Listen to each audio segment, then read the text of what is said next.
Hey everyone, welcome back to Rehab Revive Physical Therapy. My name is Dr. Luo, and I just finished my first week of running on my way to lose 10 pounds in a month.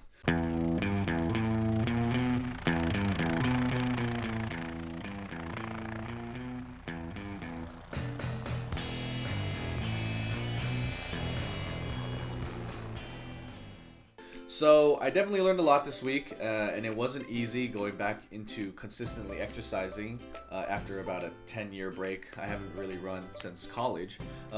So I learned a lot about my body.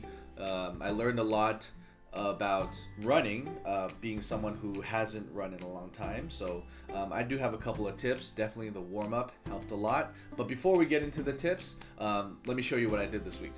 All right, gonna go for my first run. Here we go.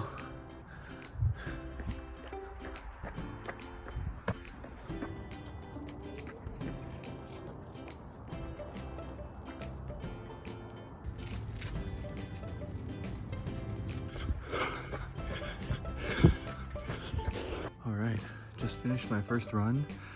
Definitely more out of breath than I thought I was gonna be, but feel pretty good right now.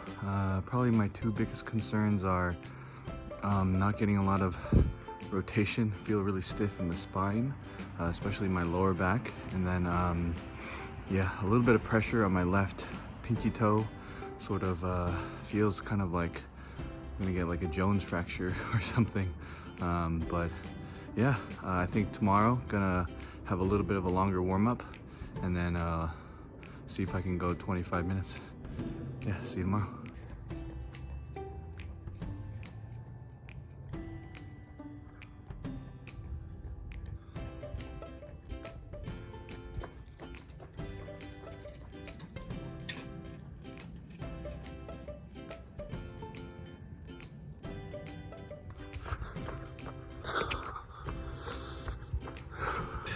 Day 3, 30 minutes. Here we go. All right, halfway there. 15 minutes to go. How you doing, Fiona? Still speed walking. Alright, so that's what I did for the week. 5 days of running. I definitely learned a lot from day to day, whether, I like more cool down, more warm up.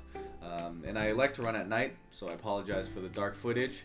But yeah, that's what I prefer. If you prefer to run during the day or first thing in the morning, that's great, as long as you're getting out there. So here are my tips from what I learned for my first week of returning to running. I know that everyone's different, so these tips may not be perfect for you, but I hope they're able to give you a little bit of help in preventing injury. So here's what I learned, and I throw in my perspective as a physical therapist. Tip 1, ramp up. I started off my week with a light 20-minute jog. This turned out to be quite difficult even though I play sports pretty regularly. If you're new to exercising in general, I would start off by walking for 30 minutes and each subsequent day add a couple more minutes of running. For example, the following day you can do a 25-minute walk and then follow it with a 5-minute run. The next day, you can add 5 more minutes of running and you can decrease your warm-up accordingly. Or you can maintain that amount of warm-up if you have the time. Eventually, you'll be working your way up to 30 minutes of running, maybe even an hour of running. So, especially if you're new to running, this allows time for your body to kick in all of those stabilizing muscles. Tip 2, warm up and cool down. On days where I didn't warm up, I felt much tighter during my run. I even felt more sore afterwards. However, on the days that I did warm up, or even just walked a bit before running, I felt much looser. If you want to become a long-term runner or just stay healthy while running, it is absolutely necessary for you to warm up and cool down, even if it's just for 5 minutes. Being tight is a precursor to injury. Tip 3, listen to your body. This tip is really going to keep you running long-term. The pain and soreness that you feel after running is not just something that you need to suffer through. Whether you think it feels good to be sore after, or you dread the DOMS, delayed onset muscle soreness, your body is telling you exactly how you are being set up for injury. Listen to your body. feel and think about what areas are sore and what areas are tight after you run. With this knowledge, you can now adapt and seek solutions on how to strengthen, stretch, or stabilize those areas. So here are my results after 1 week of running.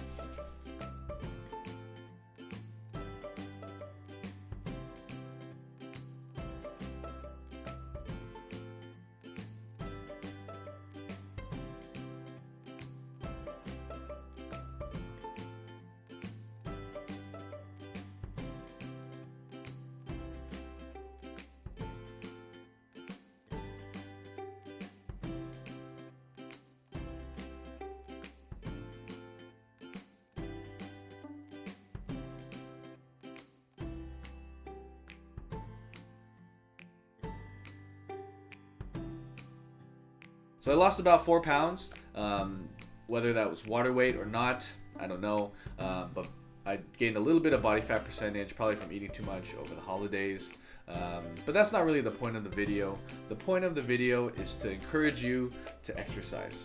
Just get out there, do something that maybe you feel like is pushing your body a little bit, but hopefully follow along with the series and will help you to keep yourself healthy and not get injured while you go into your exercise goals. So you're not going to necessarily shed pounds, but hopefully you can live a healthier life. So go out there and start running. If you have been someone who is worried about bad knees, bad back, and have been putting off running because you're afraid of those injuries, go out there, start light, and listen to your body. Your body will tell you where you have danger areas and then how to fix them. So don't let your fear stop you from being active. So this week, I'm going to be doing insanity. I'm going to try to do 6 days of the first week of workout. And then I'll let you know how I feel. We'll see how much weight I lose.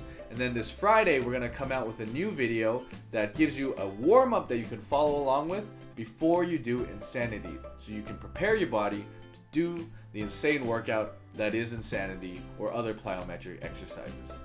So just a reminder, next Monday, we're going to release my weigh-in after I do insanity, and we'll see how much weight I lose in this week.